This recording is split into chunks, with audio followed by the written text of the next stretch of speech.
These days, work is in trouble. We've outsourced most of our manufacturing to other countries. And with that, we sent away good jobs and our capability to make things. American Giant is a clothing company that's pushing back against this tide.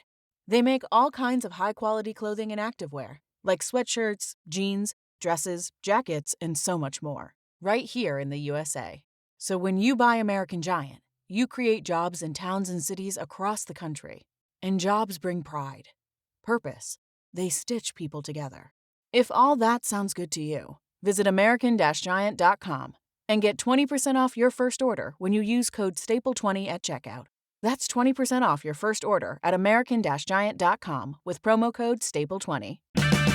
Right now, get up to a $15 gift card after rebate when you purchase select Superstart batteries exclusively at O'Reilly Auto Parts. O'Reilly Auto Parts. O'Reilly. Save on your next oil change at O'Reilly Auto Parts. Choose Castrol Edge Full Synthetic Motor Oil to provide maximum performance and protection for your engine. Get a $15 gift card after rebate when you buy 5 quarts of Castrol Edge for $34.95. Plus 2 times O Rewards points. Offer valid in-store and online at O'ReillyAuto.com. O'Reilly Auto Parts. All right, what's up, everybody? Welcome back here to Kickin It With Knuble. Mike, we are back. Episode 18. Got a little bit more Flyers NHL talk this week. And I know we got some guests coming and things like that. So some of the stuff in this episode is going to be probably come out a little bit early, for when, normally people would, kind of expect some stuff that we're talking about here. But Mike, how we doing? How are things? Yeah, we're good. We're just getting through. They haven't fired us yet. So we're here. We are. We're back yet. All right, what's up, everybody? Welcome back. A little insert here in the pod. I know this is going to be a little bit of a different episode. We got some other Flyers talk that wasn't as prominent in this one and some of the other episodes. But there's a trade. I'm recording this around midnight Friday. You'll see this episode obviously at noon. Flyers make a pretty big deal. They send Joel Farabee and Morgan Frost to the Calgary Flames in exchange for Andrei Kuzmenko, Jacob Peltier, a 2025 second-round pick, and a 2028 seventh-round pick. So, obviously, let's look at this from the Flyers side. This obviously went mid-game against the Islanders, the Thursday night game. That was on ESPN+. Flyers did lose that game 3-0. Michkov gets benched in it. You're watching it, and I'm like, I haven't seen Frost in a while. And I'm sitting there, and then I see second intermission, Elliot Friedman, Andrei Kuzmenko is getting traded to Philadelphia, and I'm like, oh, okay, so they're working on something. And then I'm thinking Frost, I'm thinking Farabee. I'm like, what could be going on here? Then I see Farabee start at center ice in the third period, and I'm like, okay, well, I guess Farabee's not involved. Frost would make sense. He didn't play the last 8 minutes and 22 seconds. He was banged up. They said he was hurt. He said he's been dealing with he's been sick, illness, and all that. They do trade him. So, in midst of all that and figuring out everything, that's what the deal was. And when you look at it from the Flyers' perspective, you do move some money out. Farabee, making $5 million. Kuzmenko, he comes in, he makes $5.5 million. You trade Frost, he makes $2 million there. So Flyers do move some money out. I don't know, if this move is an opening move to something else that could be coming. I know the Flyers have to essentially, they're obviously going to try and move money in different ways, and this was one of the ways they had to do it. I didn't think they were going to get a first-round pick back for this. I'm glad it was a second-round pick, more because I think 4 first-round picks would have been a little too much because this isn't like that deep of a draft. You know what I mean? So, when you look at it in the return, Kuzmenko, he's a UFA at the end of the year. Hasn't played a ton in the NHL. He's a pretty one-dimensional guy, very offensively skilled. Played with Michkov in Russia. That was part of it. That came out that was part of it. They're trying to get a guy to play with Michkov, and they have that in Kuzmenko. Jacob Peltier is a guy, 26 overall in 2019. Like, he's been a guy that's kind of played and been all over the place. He was sat by Daryl Sutter. I believe it was last year or the year before with the Flames. I think it was 22-23. He's only played 60 games in his NHL career. Played like half of it tonight. He got sat out. Once that was tweeted out, that was kind of obvious that he was coming to Philly. I can't lie. It's one of them ones where like I'm not mad at it at all. It's one of them deals. It's like, all right, like it's a solid hockey trade. I think for two teams, they're right on the edge of the playoffs. Both of them. The Flyers are, they're like 3 points out. Flames are right there. I think the Flames are actually a point above in a spot right now, and they just won tonight. So, obviously with all the other games going on and stuff. So it's two teams that are right there in the wild card race that make a deal. In terms of Farabee, he struggled. I it, it's one of these deals where like it's honestly a little bit upsetting. Like when you think about it, like Farabee's one of them guys that Farabee and Frost. I mean, it's the package for the Braden Chen trade, so the Flyers definitely lose out on that. And when you look at Farabee and Frost in their tenure, I mean they both showed a lot of promise and a lot of skill. I mean Farabee had some really good moments where like this guy looks like a star. I don't think Claude Giroux goes out and says he's, that someone's going to break his records just to say that. I think there's something to that in Farabee. These are two guys in the Flyers org that could have used a change of scenery.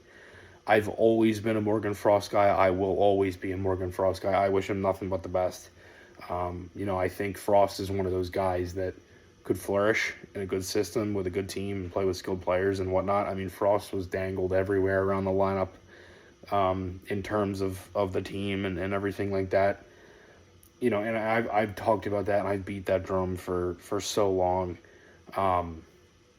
It's definitely upsetting for sure when you look at it that way because it's misses in some ways. Like it's guys that could have been different. I am curious if the Flyers didn't have Tortorella here, if there was something that could have happened with that a little differently.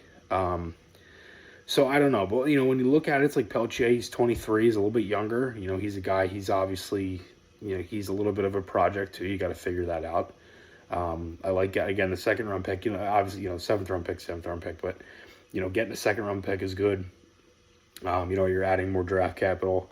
I think when you look at, Kuzmenko, I know he's a one-sided guy. I don't know if that's a thing where he's just automatically not going to get re-signed. I don't know.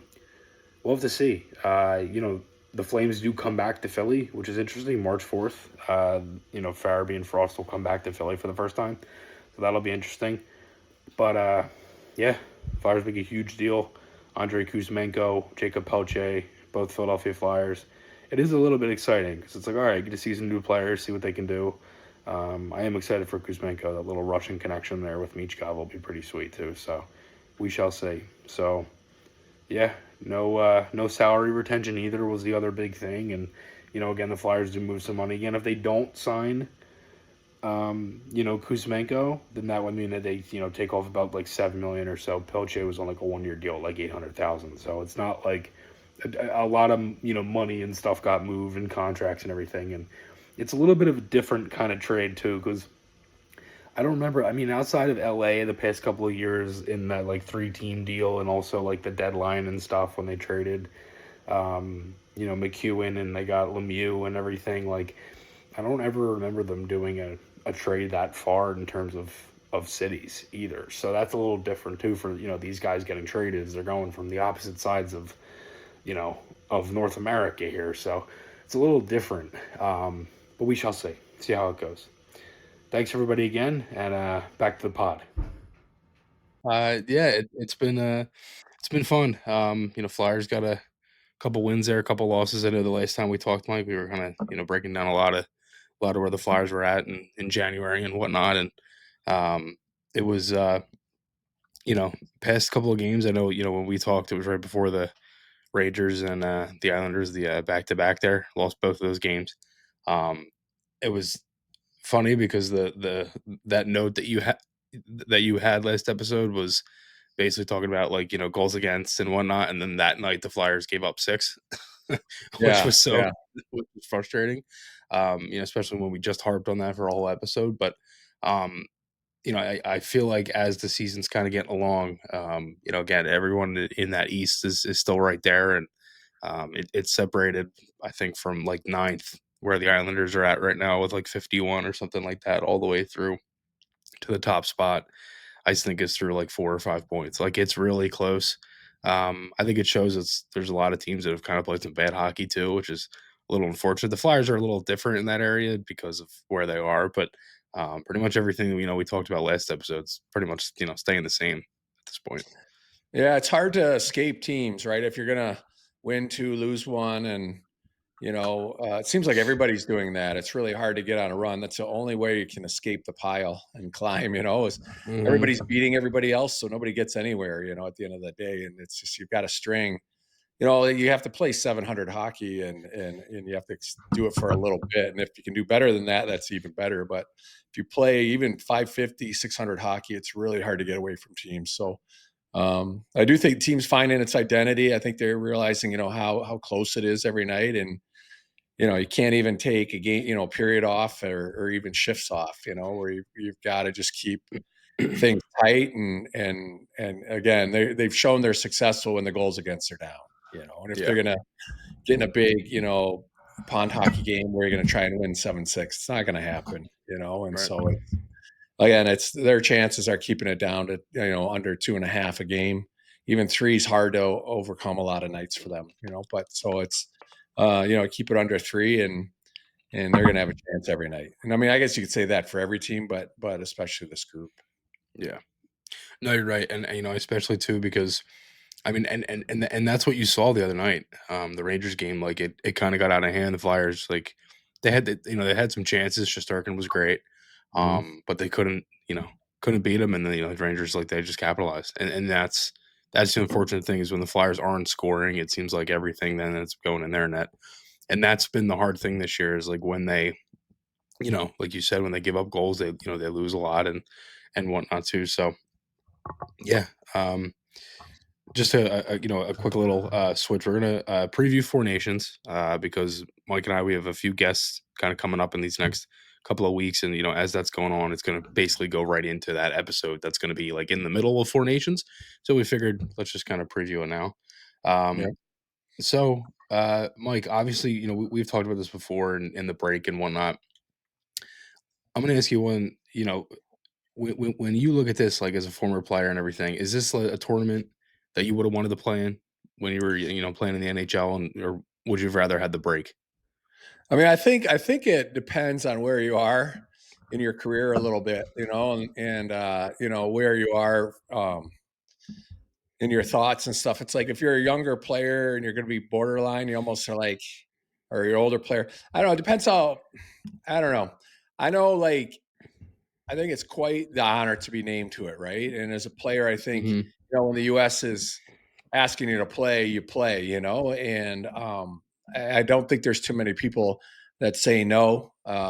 You saw one Canadian player fall out because Pietrangelo, because his he's banged up a little bit, and that's where you run that risk when you name this team and how guys are feeling when they do get there, if they could use a break or not. But certainly, it's an honor to play in these things, and I think you do go as anytime you get asked. But there's always that blend of kind of, if you feel like you're on the end of the spectrum for a certain nations, the roster. You're an older guy, and they bring you in for that, or Right. you're a younger guy trying to crack it. But it's pretty much an honor. But to play in that. And sometimes you're not going to feel like physically you're like, oh man, I could really use that break, and you're a little bit jealous of players who are getting that time off. But realistically, they're just as jealous as you, not getting a chance to play in this thing. So it's a great thing for your hockey resume. It's a great experience. It's only like 7-8 days, so it's not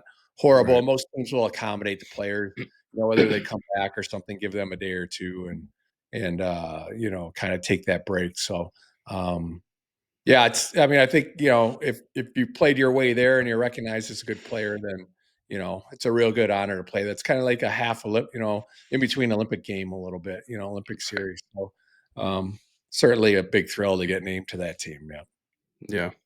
No, for sure. I feel like for me, like I'm definitely excited for it. I think for the Flyers, it's good because they would have had 3 guys. It looks like they're gonna have 4. because Markstrom got hurt for the Devils, so I think Urson's going to be the other goaltender for Team Mhm. Sweden. Sure. So you have Konechny, Sanheim, Ristolainen, and Sam Urson. Making the team if that ends up happening for Urson. I think it is. I don't think there's been a confirmation yet, at least on the NHL website. There isn't yet, but uh, I look at like the rosters. I look at it's definitely best on best for sure. I think there's some guys. I think you're right. I think there's guys that probably look at it like they'd be great to play, and then there's guys, like you saw the clip from Mackenzie Weegar. He was like, "I have a great vacation in Mexico booked that I'm willing to cancel at any time." You know what I mean? So it's like I think you kind of get like both of those worlds too, and guys who really want to go and whatnot.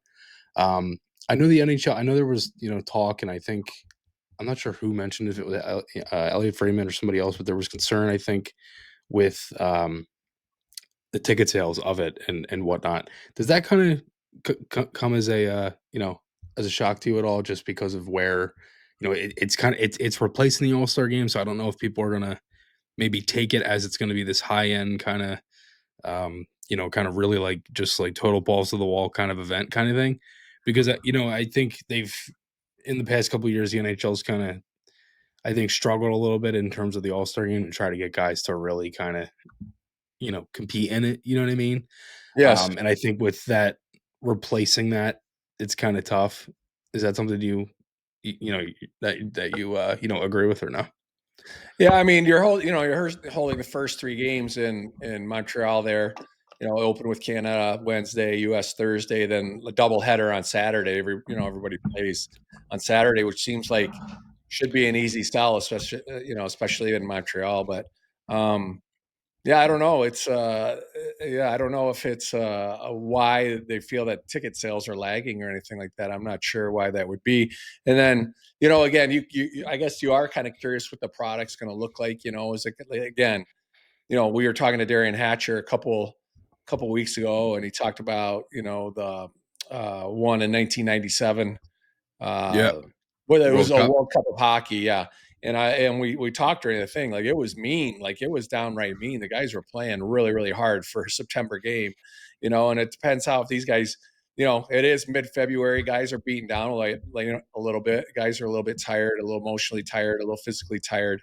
What are you going to muster up for these games? So it depends if the fans are buying that and that it's going to be a glorified all-star game, or is this going to be like you know, very passionate, and great energy and stuff like that. So, yeah, that's the hard thing, on Saturday night, US versus Canada. I mean, that's going to obviously be sold out, be a great game and Yeah. in there. And then moving on to Boston, which would be another good hotbed, in the United States. That's another thing, and kind of repeat the same form, with a game on Monday and then the finals on Thursday. So it does end up pretty quick. It is pretty quick. Yeah.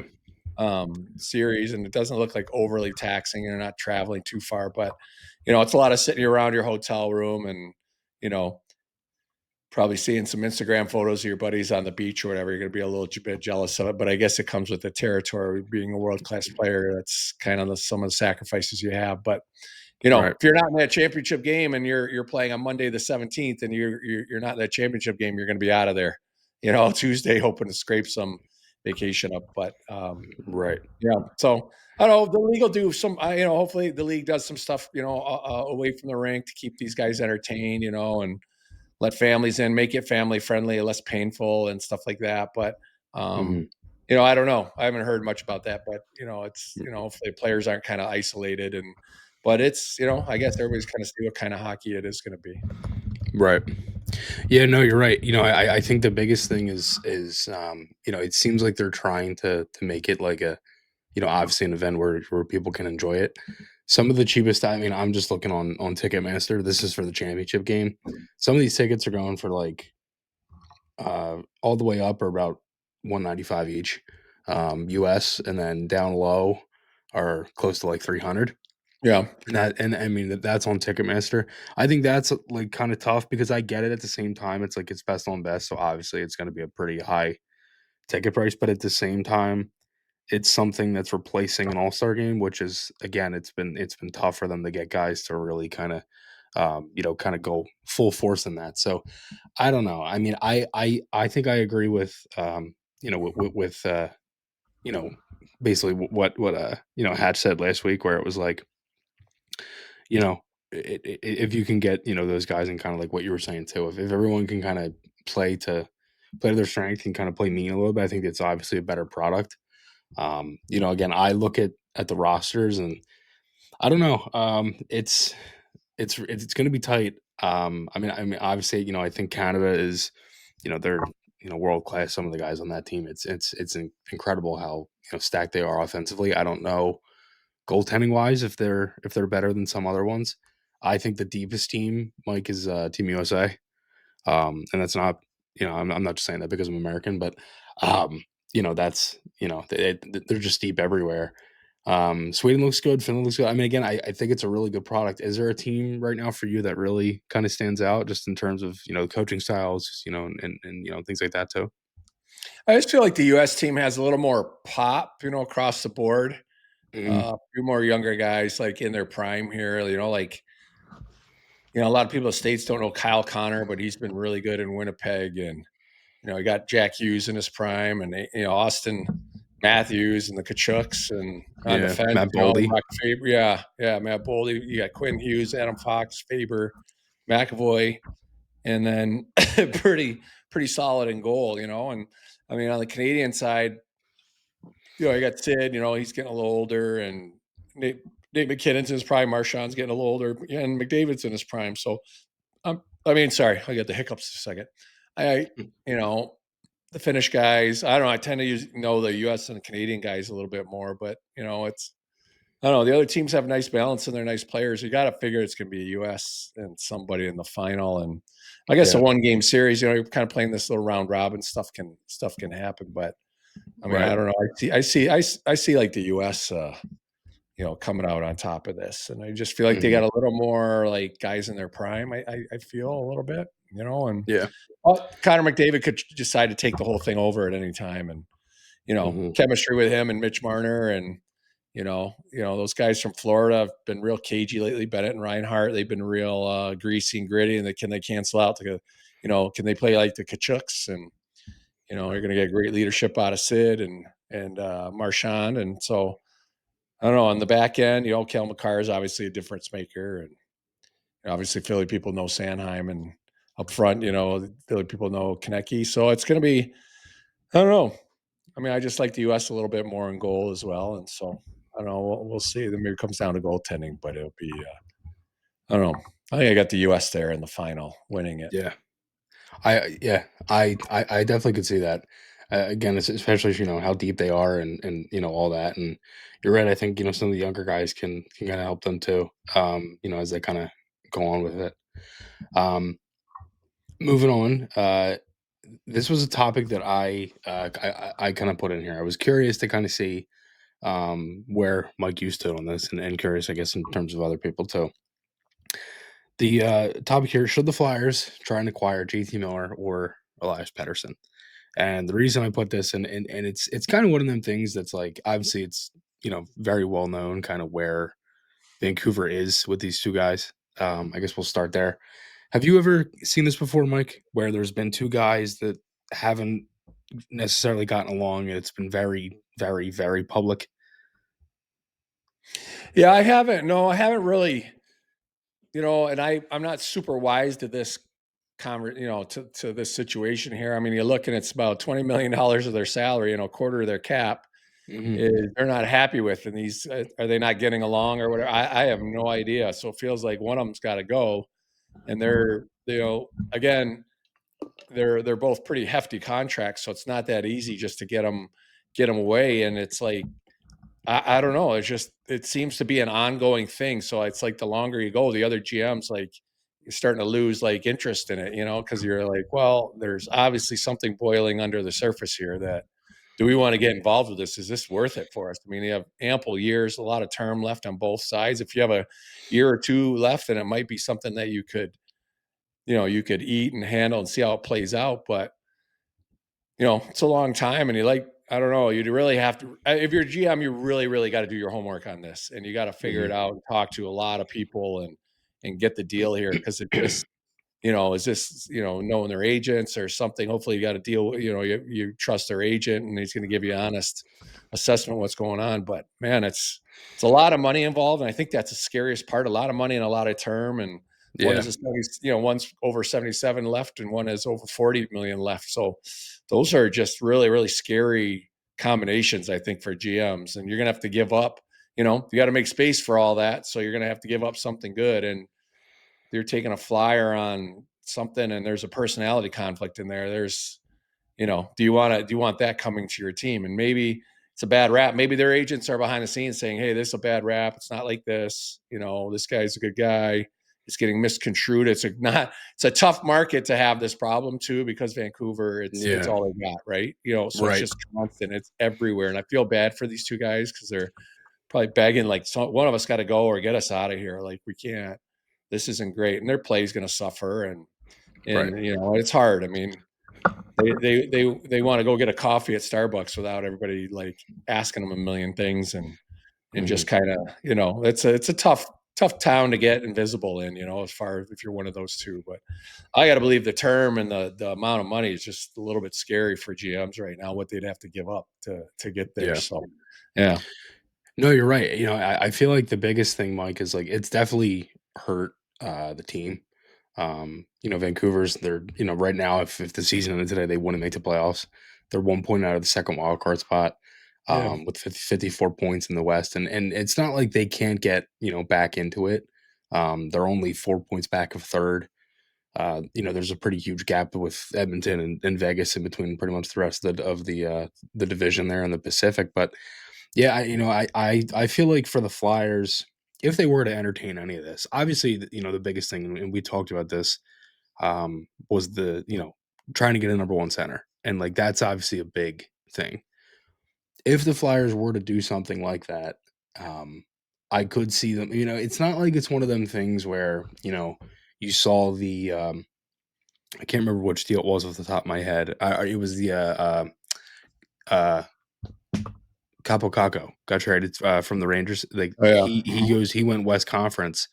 The Rangers didn't want to trade him in the East. So it's not like it's one of them things where, like, Pettersson or Miller wouldn't go East because there were, talks the other day when the Mikko Rantanen trade happened. And obviously we'll talk about that in a minute. That, Pettersson could have been Hurricane. So it's not like it's one of them things where, like, that they would refuse to, trade him to the Metro or to Philly. Both these guys, when you look at the Flyers, I guess, and you look at, their side of it, like you mentioned, Mike, it's longer contracts for Miller. He makes $8 million for the next 5 years. He's 31 years old, 673 career points in 873 career games. For Pettersson, he's $11.6 million contract, so $3.6 million more each year for the next 7 years. The contract is longer, but he's also 5 years younger. At 26, he has 443 points in 450 career games. So essentially, the pros and cons of this is that Pettersson is younger. It's a higher contract, but I feel like he'll definitely age into that better. Miller has more experience than Pettersson in terms of playoff games. He has 91 playoff games to his belt. And then both the con of this is that both of them have caused pretty big issues in terms of, publicly, and even Jim Rutherford came out and said that. So it's like, if you're the Flyers, obviously, like, you got to understand, like, the talent here and whatnot. If they were to try and get Pettersson, I would much rather enjoy that than JT Miller, just because of where it's at. I feel like Miller would kind of be like, in terms of not in terms of skill or anything like that, but in terms of contract wise, it's kind of like, signing up for another chunk of Couturier, where it's like a guy who's on, the back half of 30. And, Coots has kind of struggled with injuries a little bit and stuff. And then you have, a longer contract at that age. Like, that's tough too. But Pettersson, he's got all the skill in the world. And it's been one of them things where, I mean, I don't necessarily, again, like, for me, I don't watch Vancouver. I don't really see a ton of their games. If there's a late night game on, like, I'll throw it on if they're playing. But it's one of them things where if I'm the Flyers, I'd like Pettersson. I think the skill is there, but I don't know if this is something that anyone wants to touch. And I feel like that's been probably the problem in terms of not really any moves kind of being made yet with either of these guys. Yeah. And, if you do, you're going to give up a lot, and you got to figure out what you're going to give up, and Hmm. and are you ready to do all that? Is it going to be worth it? And again, Right. that's a long time. I mean, 11.6, with these salary caps, going up, it's that percentage will dwindle. The percentage of your cap's going to dwindle of that 11.6. If the cap keeps going up. So, yeah, I mean, I guess you're going to pick one. You're probably going to go with the younger guy who expires at age 33 versus, one that's going to expire at 36, 37 years old. So, yeah, it's a tough, but the salaries and term got to be kind of what's holding these two back a little bit from Right. moving on pretty easy, And again, what somebody else got to give up, and you know, I'm sure you're talking about that big deal this weekend. The three-way Chicago, Carolina, and whoever else that was, Colorado. Like it's Colorado. like, Yep. yeah, you've got to, if you pull on guys, you've got to create room, and you're gonna have to give up something. And that's where GMs are really like, well, is what's over, is that grass really greener over there when I try and go for these guys? Is it going to make us better, or is it just kind of a nothing move, or do we feel like there's something here? What's the advantage for us? Whether getting a Yeah. guy at the end of a contract and we feel like we're going to re-sign him, and those are all conversations GMs have with their agents. Be like, hey, we want to trade for this guy, but we're going to want to sign and trade. Like, would he consider here staying long term? And they have all these backdoor demands a little bit. That Right. help some of these things go through. There's a lot of side conversations to help these deals go through. Yeah. No, 100%. And, especially too, because I think, again, I don't think anyone can deny the talent from those guys. You know what I mean? How good those guys are. It's just, can you make it fit in terms of contract? And like, I know we mentioned the Rantanen deal. That was crazy. That was one of the things I, did not really expect, especially when, he's coming to the Metro. And that's another thing the Flyers, kind of have to worry about is like Carolina is now really getting into that realm of really being a contender. I know they've kind of been a playoff team the past couple of years, but it seems like that was like their next step was get a guy like that. So yeah, I mean, it's a lot of things that kind of coincide. But we got a couple of fan topics here, Mike. A couple people sending some stuff for us, a couple questions. So this one comes from Garrett York 707. This is in the Mayor Media our Discord server. So I put some questions in there. I got a couple stuff back, and he asks, "What does the hype from games like the Cutter Gauthier game a couple weeks ago do for you as a player?" Well, I don't know. Kind of not so much. I mean, I don't know. I think as a player, I think guys make their decisions as they make them, and there's always reasons. Again, it's that like um, as a player, you're just like it's just some young kid and whatever he doesn't want to play here, that's fine.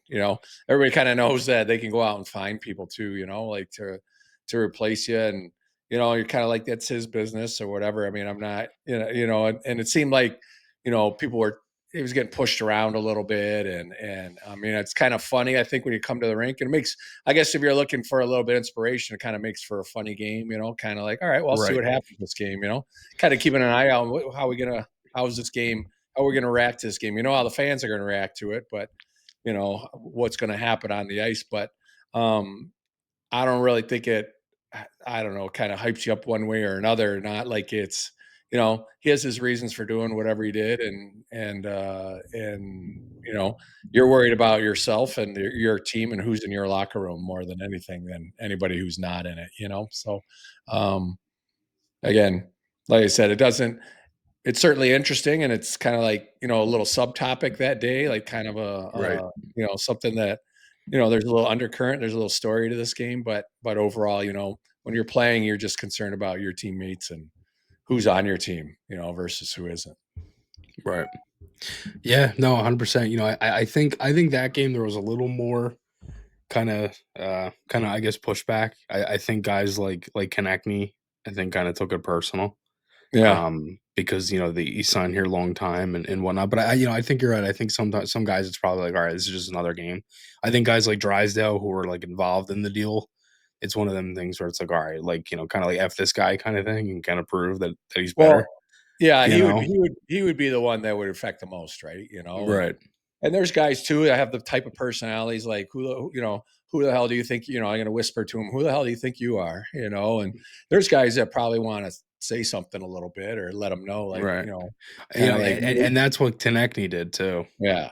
Just, you're going to talk to him on the ice and, be like, I don't know who the hell you think you are, but Right. whatever, kind of move on. And then, that's probably the end of it. The kid had his game and, Right. And so, and he's just like, it's just another game, but you have, when you're playing that, you have kind of the look in the back, the corner, out the corner of your eye, look for somebody coming at you or whatever. And you probably, probably going to hear from somebody, one of their upper level leaders on the Flyers team. And when he gets you face to face and, like, who do you think you are? It's not a great move for your career. And you better, you know what I mean? Like, I don't know, you're not bigger than the game and start calling your own shots. It's not how it works, but and some people will be like, whatever, I could give two shits about it, whatever. Right. So, but I think Jamie Drysdale would have the one that would meant the most for, obviously on the team, who's going to mean the most for us. Right. No, you're right. 100%. So the next one here, this one comes from Saucy Banana in our Discord server.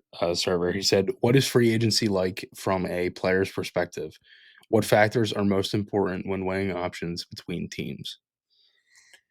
Yeah. And so, I think there's a number of things. It's, it's never hard. It's never, if you have family and stuff and get invested in schools, it's really hard to leave like your town because, and dabble in free agency because, your family's kind of settled in, the kids are in school. If you're lucky enough to be playing that long, the kids are in school, they have friends, but you're kind of in that mode as a family where it's like, we're like not vagabonds, but we're kind of, we are agents for hire pretty much. And that's the business. So you kind of have that going in you make friends and you try to explain, well, we could be gone tomorrow. And it's very unnerving to other people outside the game when you have friends outside the game and they're like, well, would you keep your house? They ask you all kinds of questions. Like, no, we're gone, like we pack up and go, like the circus is leaving the town, Right.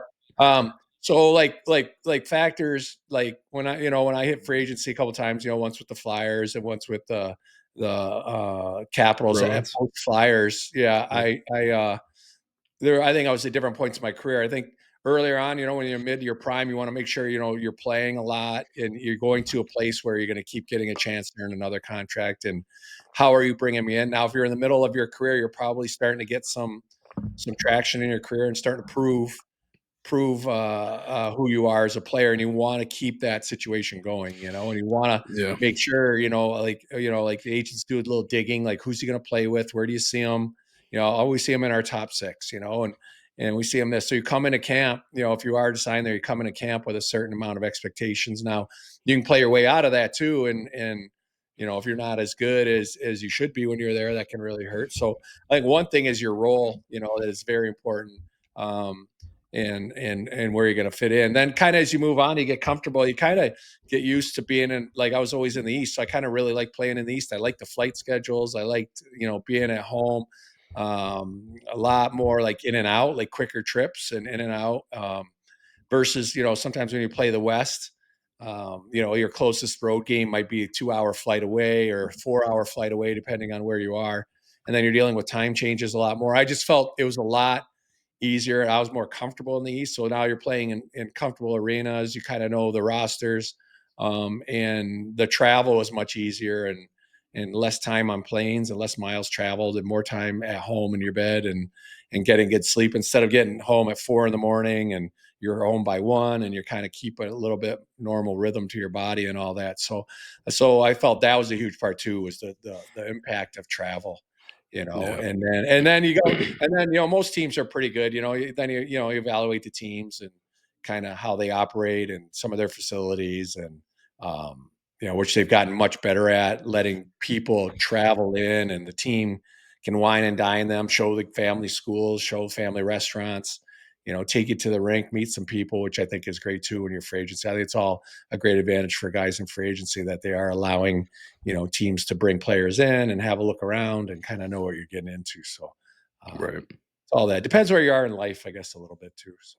Yeah, no, I feel like that's all, it's definitely part of it. I think, especially the travel too. I think you hit the nail on the head with that. Like I remember they were talking about, when you look at Dallas, like they have like the worst travel in the league just from where they are on the map and how long it takes to get to places and things like that. And I think for me, like, it's weird, especially like when I look at like like it's like being a West Coast team and playing games on the East Coast at like 1 o'clock, having games at like 10 a.m.